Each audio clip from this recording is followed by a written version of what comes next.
नमस्कार। आजको मेरो कविताको शीर्षक छ जनताको मुखमा बस्ने लोकगीत।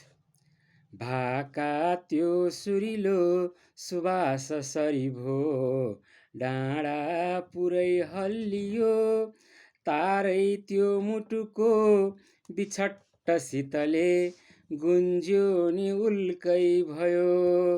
सारा ती वनका चरा र बिचरा प्राणी सबै उफ्रिए, सुन्दै लट्ठ परे नि गाउँभरिका भाका जसै घन्किए।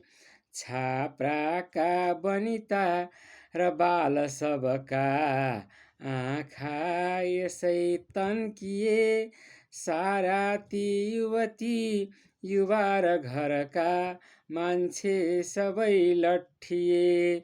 बोली आज मिठो खुराक भइगो, गाना थियो देशको, हाम्रो त्यो शिरको हिरा सरी भई टल्क्यो अचम्मै भयो। छाती भित्र कयौं उदात्त पल छन्, खोलौं कि बीणा लिँदै, बोलीमा नहटाउँदै मृदुलता, पस्कौं कि माया सधैँ। यस्तो राग पराग हार कति छन्, भित्ता कुना लेखको, घन्किन्छन् भिरफाँट गोठ टहरा, आँधी हुँदै जेठको।